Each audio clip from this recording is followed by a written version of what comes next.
before we actually get into their team, I'm going to say, I think Pakistan should ask their fans, what do you want? These are fans who, over the years, and I'm only talking the relatively recent past from my perspective, that is, this is the land of Imran and Wasim and Waqar and Shoaib and Inzamam and Saeed and Yunus Khan and Misbah and Saklan. Wow, players. Why cannot that system produce those wow players anymore? And I think sometimes you've got to ask the fans, exciting, fiercely patriotic fans. I think they deserve more. Okay, I've said what I had to about Pakistan. And the only reason I said it is because I think Pakistan have made it difficult for themselves going into this World Cup. It's not to say that they can't win it, but they'll have to overcome a lot. Now, let's look at how their side is structured. If you look at their batting lineup, you get the feeling that it's a 160, 170 kind of side.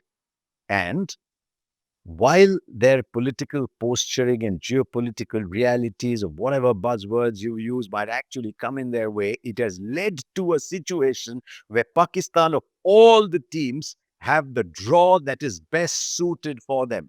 They're going to play all their games in one country, a lot of them on one ground. They complained that it was favoring India at the Asia Cup. They must now take a step back and say, wow, we are very lucky. We unpack once, we go there, and we can pick one team for one set of conditions. And because of box office requirements that they must play India, it means the other three teams cannot be strong enough contenders, though they've got to beat the United States. What they did in that very, very bizarre, the super over in that last T20 World Cup, I do not know. But that can't happen again. You'll back Pakistan to make it. And then they're in a group with England, New Zealand, and Sri Lanka if all teams play according to their seedings. And I think in those conditions, it suits them well. And if the pitch is in Sri Lanka, what we think they will be, then this 150, 160, 170 kind of team actually works very well for them, because they don't have that power at the top. In fact, even to get to that 160, 170, they have to ensure they have the right openers. So easy to say. There are 4 people in there who could open the batting. Which 4? I think it's a no-brainer. They have to go with Saim Ayub and Sahibzada Farhan and tell them, leave all your pressure behind. Just go boom, boom, boom. Much like, say, Tim Seifert and Finn Allen go, or like an Abhishek Sharma goes, or a Travis Head, or a Phil Salt, or a Mitch Marsh. Don't worry. Just go boom, boom, boom. Now what happens after that? Salman Agha, the captain, his strike rate's actually pretty average, but he's a good player, has said, I will bat at number 3 because that is where I can take on the game. I don't know how popular that decision is going to be, because there are 2 big players who want to bat there, if not at the top. So where does that leave Babar Azam? Where does that leave Fakhar Zaman? In fact, you could have a situation now if Fakhar Zaman, if he's pushed down to 5, could actually find himself pushed out of the team if they want a free stroking over wicketkeeper in there at 5 and then play the all-rounders, which is Shadab, Nawaz and Fahim Ashraf at 6, 7, 8 to strengthen their bowling. So there's far too much turmoil in that top order, and they have to address the elephant in the room, which is Babar Azam. You push him to the top of the order because you think that he can utilize the gap to hit the boundaries. He's not a 6 hitter, but he's striking at 120, 125. You put him in the middle, the field spreads out. He can actually play his game a little better, rotating the strike. But your number 4, if you get a good start, has to be capable of striking 150.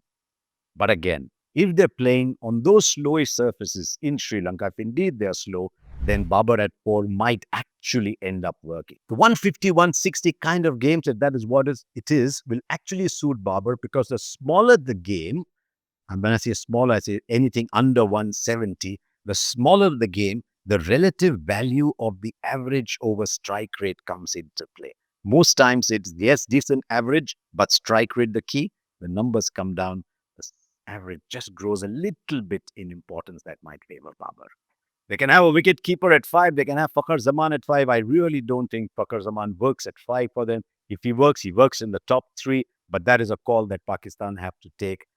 They've also made a big call in recalling Shadab Khan. Over the years, you've probably heard me say this. I like Shadab Khan very much as a cricketer because he's a proper 3-in-1 cricketer.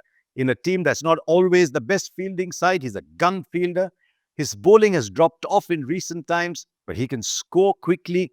But we saw the experiment with Shadab and Imad Wasim did not work. The last time they were put in together, they left out Shadab. They're going back on promise rather than performance, though there have been green shoots again in his performance in recent times, but that's a big punt.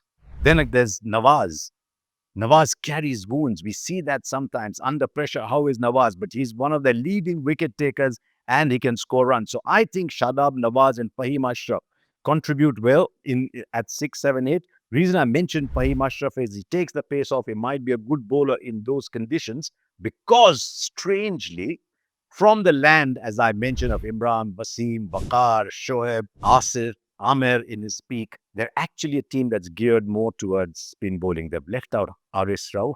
The return to form of Naseem is a big factor for Pakistan.